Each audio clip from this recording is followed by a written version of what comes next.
평범한 미국 시애틀의 주부 미란다는 그날도 여느 때처럼 딸아이 방을 정리하고 있었습니다. 책상 위에 놓인 낯선 굿즈 하나가 눈에 띄었죠. 화려한 색감의 애니메이션 캐릭터가 그려진 스티커였는데 뭔가 일반적인 만화와는 달라 보였습니다. 이게 뭐지? 홈무라고 적혀있네. 미란다는 궁금증에 인터넷을 검색해봤습니다. 화면에 나타난 건 예상과 전혀 다른 세계였죠. 애니메이션 속 등장인물들은 형형색색의 탈을 쓰고 있었고 신비로운 춤을 추며 어둠의 존재와 맞서 싸우고 있었습니다. 처음엔 그저 K-팝 아이돌을 소재로 한 애니메이션인 줄 알았습니다. 하지만 볼수록 이상했어요. 배경음악은 가야금과 북소리가 어우러진 전통음악이었고 등장인물들의 움직임은 마치 구판에서 보던 무당의 춤과 흡사했습니다. 미란다는 점점 이 작품에 빠져들기 시작했죠. 그런데 며칠 후 미란다의 휴대폰에 알 수 없는 메시지가 도착했습니다. 서울콜링이라는 제목과 함께 한 편의 영상이 첨부되어 있었어요.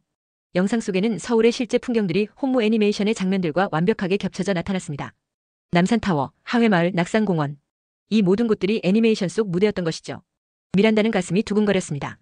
이건 단순한 우연의 일치가 아니었어요. 마치 누군가가 자신을 부르고 있는 것 같은 느낌이 들었습니다. 그날 밤 미란다는 잠들지 못하고 홈무에 대한 자료들을 찾아보며 밤을 새웠습니다. 미란다는 홈무 팬 커뮤니티에 가입했습니다. 전 세계 팬들이 공유하는 정보들을 보며 놀라지 않을 수 없었죠.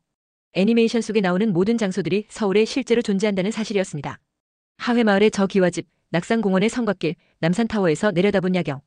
이게 정말 실제 장소라고? 미란다는 팬들이 만든 성지순례 지도를 보며 감탄했습니다. 애니메이션 제작진들이 실제 장소를 그대로 배경으로 사용한 게 아니라 그 장소들이 가진 특별한 의미까지 고스란히 담아낸 것 같았어요. 더욱 놀라운 건 팬들의 후기였습니다. 실제로 서울을 방문한 외국인들이 남긴 글들을 읽어보니 모두가 비슷한 경험을 했다고 적혀 있었어요. 애니메이션보다 더 신비로웠다. 마치 다른 차원에 온 것 같았다. 뭔가 영혼이 정화되는 느낌이었다는 식의 후기들이었죠. 미란다는 점점 확신하게 되었습니다. 홈무는 단순한 애니메이션이 아니라는 걸 말이에요. 이건 한국이라는 나라가 가진 특별한 에너지를 담은 작품이었습니다. 그리고 그 에너지는 실제 장소에서만 제대로 느낄 수 있는 것 같았어요. 직접 가봐야겠어. 진짜 서울로. 미란다는 결심했습니다. 남편과 딸에게 한 달 정도 혼자 여행을 다녀오겠다고 말했죠. 가족들은 처음엔 반대했지만 미란다의 진지한 모습을 보고 결국 허락해 주었습니다. 인천공항에 도착한 미란다는 첫날부터 충격을 받았습니다. 공항에서 나오는 사람들의 옷차림이 제각각이었거든요. 어떤 사람은 패딩 점퍼를 입고 있었고 바로 옆 사람은 민소매 티셔츠를 입고 있었습니다. 이게 뭐야? 같은 날인데 왜 이렇게 다르지? 미란다는 당황했어요. 하지만 며칠 지내보니 이해가 되기 시작했습니다. 한국의 환절기는 정말 특별했거든요. 하루 안에도 기온차가 심해서 아침엔 추웠다가 낮엔 더워지고 저녁엔 또 쌀쌀해지곤 했습니다. 길거리에서는 정말 사계절을 한눈에 볼 수 있었어요. 반팔 입은 사람 옆에 코트 입은 사람이 걷고 샌들 신은 사람 옆에 부츠 신은 사람이 지나갔습니다. 미란다는 홈무 애니메이션에서 봤던 그 기이한 풍경이 과장이 아니었다는 걸 깨달았습니다. 이게 홈무에서 나왔던 그 장면이야. 애니메이션이 전혀 과장이 아니었던 거야. 미란다는 감탄했습니다. 팬 커뮤니티에 올린 그녀의 후기에는 곧바로 댓글들이 달렸어요. 한국은 진짜 하루에 계절이 3번 바뀝니다. 환절기엔 다들 자기 계절 산다고 보시면 돼요. 외국인들이 제일 신기해하는 부분이에요. 라는 한국인들의 댓글과 저도 똑같이 느꼈어요. 홈무가 얼마나 사실적인지 알겠네요. 라는 외국인 팬들의 공감 댓글들이었죠. 미란다는 지금 애니메이션보다 더 리얼한 서울을 경험하고 있었습니다. 서울에서 사흘째 되던 날 미란다는 명동거리에서 한국 여성과 마주쳤습니다. 나이는 자신과 비슷해 보이는데 피부가 너무나 맑고 투명해 보였어요. 화장을 진하게 한 것도 아닌데 마치 도자기처럼 매끄러운 피부였습니다. 저 사람은 어떻게 저런 피부를 가질 수 있지? 특별한 시술이라도 받은 건가? 미란다는 궁금해서 호텔 직원에게 물어봤습니다. 직원은 웃으며 답했어요. 그냥 평범한 분들이세요. 한국 물이 좋거든요. 처음엔 농담인 줄 알았는데 며칠 더 지나자 미란다 자신에게도 변화가 시작되었습니다. 평소 건조했던 피부가 촉촉해지기 시작했고 트러블도 줄어들었어요. 더욱 신기한 건 머릿결까지 좋아졌다는 점이었습니다. 한 달 후 미란다는 자신을 거울에서 보고 깜짝 놀랐습니다. 이게 나야? 피부톤이 한 톤 밝아졌고 머릿결은 윤기가 흘렀습니다. 뭔가 전체적으로 건강해 보였어요. 기분까지 한결 편안해진 것 같았습니다. 미란다가 전후 사진을 팬 커뮤니티에 올리자 큰 화제가 되었습니다. 홈무 효과가 진짜 있나 봐요. 한국 물 신드롬이 사실이었네요. 저도 서울 다녀오고 피부가 좋아졌어요. 라는 댓글들이 쏟아졌죠. 심지어 홈무 피부라는 해시태그까지 생겨났습니다. 서울을 방문한 외국인들이 공통적으로 경험하는 피부 개선 효과를 말하는 것이었어요. 의학적으로는 물의 성분, 공기의 질, 식습관 변화 등이 복합적으로 작용한 결과라고 설명되지만 팬들은 이를 홈무의 마법이라고 불렀습니다. 미란다는 본격적으로 홈무 성지순례에 나섰습니다. 첫 번째 목적지는 강남의 대형 전광판이 있는 거리였어요. 애니메이션에서 주인공들이 처음 만나는 장소였죠. 실제로 가보니 밤이 되면 화려한 네온사인들이 애니메이션 속 그 장면을 그대로 재현했습니다. 하지만 진짜 놀라운 곳은 하회마을이었어요. 탈춤으로 유명한 이곳은 홈무의 핵심 배경지였습니다. 미란다가 마을에 도착했을 때 마침 탈춤 공연이 열리고 있었어요. 애니메이션에서 본 그 탈들이 실제로 눈앞에서 춤추고 있었습니다. 공연이 끝난 후 한 나이 든 할머니가 미란다에게 다가왔습니다. 마을에서 오랫동안 굿을 해온 무녀였어요. 할머니는 미란다를 보더니 이렇게 말씀하셨습니다. 당신 혼무 때문에 온 거지? 이건 그냥 애니메이션이 아니야. 한국의 혼이 담긴 이야기란다. 할머니의 말씀에 미란다는 소름이 돋았습니다. 혼무가 단순히 오락거리가 아니라 한국의 전통 문화와 정신이 깃든 작품이라는 걸 비로소 이해하게 되었거든요. 낙산공원에서는 더욱 신기한 경험을 했습니다. 성곽길을 걸으며 서울 시내를 내려다보는데 애니메이션의 한 장면이 떠올랐어요. 주인공이 자신의 과거와 마주하는 중요한 순간이 바로 이 장소에서 펼쳐졌거든요. 미란다도 모르게 눈물이 났습니다. 남산타워에서는 야경을 보며 혼무의 마지막 장면을 떠올렸어요. 어둠을 물리치고 새로운 희망을 찾는 주인공들의 모습이 바로 이 풍경과 겹쳐져 있었습니다. 미란다는 이제야 알 것 같았어요. 혼무는 현실과 픽션의 경계를 허무는 특별한 작품이었다는 걸 말입니다. 미란다는 혼무 제작진의 인터뷰 다큐멘터리를 우연히 보게 되었습니다. 그곳에서 충격적인 사실을 알게 되었죠. 혼무의 제작진들은 단순히 재미있는 애니메이션을 만들려던 게 아니었습니다.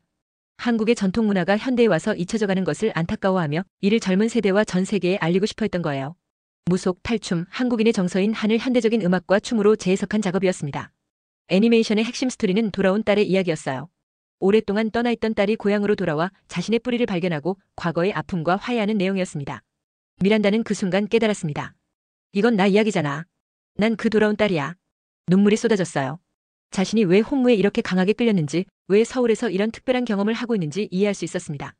사실 미란다는 어린 시절부터 자신의 정체성에 대해 고민이 많았어요. 미국에서 태어나고 자랐지만 늘 어딘가에 속하지 못하는 기분이었습니다. 결혼하고 가정을 꾸렸지만 마음 한구석에는 늘 공허함이 있었죠. 혼무는 그런 미란다에게 말하고 있었습니다. 과거와 화해하는 용기, 자신을 마주보는 용기가 필요하다고 말이에요. 어디서 왔는지보다 지금 어디에 서 있는지가 더 중요하다고 자신의 이야기를 용기 있게 써내려가라고 응원하고 있었습니다. 그날 밤 미란다는 오랜만에 편안한 잠을 잤습니다. 마치 오랫동안 찾던 답을 찾은 것 같은 기분이었어요. 서울에 온 지 한 달이 지나면서 미란다는 이상한 감정을 느끼기 시작했습니다.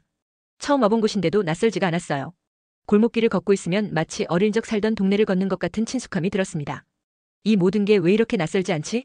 미란다는 낙산 성곽길을 걸으며 혼잣말을 했어요. 서울의 리듬이 자신과 맞아떨어지는 것 같았습니다. 빠르지도 않고 느리지도 않은 적당한 속도로 흘러가는 시간의 흐름이 편안했어요. 한국 사람들의 정서도 이해가 되기 시작했습니다. 겉으로는 무뚝뚝해 보이지만 속마음은 따뜻한 사람들, 힘들어도 끝까지 버티려는 강인함, 가족과 공동체를 소중히 여기는 마음. 이 모든 것들이 미란다에게는 새롭지 않았어요. 어느 날 종로 한복판에서 미란다는 문득 깨달았습니다. 내가 찾던 건 환상 속 이야기가 아니라 그 환상 뒤에 숨겨진 진짜 사람들의 삶이었구나. 혼무라는 애니메이션은 단순히 재미를 주는 콘텐츠가 아니었어요. 한국이라는 나라와 사람들의 진짜 모습을 보여주는 거울이었습니다. 그리고 그 거울 속에서 미란다는 자신의 진짜 모습도 발견할 수 있었죠. 서울의 시간과 감정, 리듬 속에 스며들면서 미란다는 변화했습니다. 예전보다 더 여유로워졌고 작은 것들에서도 기쁨을 찾을 수 있게 되었어요. 가장 큰 변화는 자신에 대한 확신이 생겼다는 점이었습니다. 미란다는 서울에서의 모든 경험을 기록했습니다. 단순한 여행기가 아니라 한 사람의 내면 여행에 대한 깊이 있는 이야기였어요. 미국으로 돌아간 후 그녀는 이 경험담을 에세이로 출간했습니다. 제목은 혼무 서울콜링이었죠. 책이 출간되자 예상치 못한 반응이 일어났습니다. 혼무 팬들뿐만 아니라 일반 독자들까지 큰 관심을 보였어요. 특히 외국인 독자들의 반응이 뜨거웠습니다. 이건 여행기가 아니야. 영혼이 서울에 다녀온 이야기야라는 서평이 대표적이었죠. 미란다의 책은 베스트셀러가 되었고 여러 나라 언어로 번역되었습니다. 더 놀라운 건 이 책을 읽고 실제로 서울을 방문하는 외국인들이 급증했다는 점이었어요. 그들은 단순한 관광이 아니라 체험을 위해 한국을 찾았습니다. 한국은 이제 단지 보는 콘텐츠의 무대가 아니었습니다. 사람들이 살아보는 콘텐츠가 된 거예요. K-뷰티, K-푸드, K-팝. 이 모든 것들이 하나의 통합된 경험으로 다가왔습니다. 미란다는 강연에서 이렇게 말했어요. 작은 디테일 하나, 거리의 온도 하나가 전 세계를 울릴 수 있다는 걸 이제 우리는 알고 있습니다. 혼무는 그 가능성을 보여준 작품이었어요. 그녀의 이야기는 많은 사람들에게 용기를 주었습니다. 자신만의 이야기를 찾아 떠나는 용기, 낯선 곳에서 진짜 자신을 발견하는 용기를 말이죠. 지금도 누군가는 혼무를 보고 서울행 항공권을 예매하고 있을 겁니다. 그들이 마주할 건 한국이라는 거대한 세계가 아니라 그 안에 담긴 작고 따뜻한 이야기들일 것입니다. 그리고 그 이야기 속에서 자신만의 특별한 순간을 발견하게 될 거예요. 오늘 이야기가 여러분에게 어떤 의미로 다가왔는지 궁금합니다. 혹시 여러분도 미란다처럼 특별한 콘텐츠를 통해 새로운 세계를 발견한 경험이 있으신가요? 댓글로 여러분의 이야기도 들려주세요. 그리고 이런 이야기가 더 많은 분들께 전해질 수 있도록 구독과 좋아요 버튼도 꼭 눌러주시기 바랍니다. 다음에도 더 흥미로운 이야기로 찾아뵙겠습니다. 감사합니다.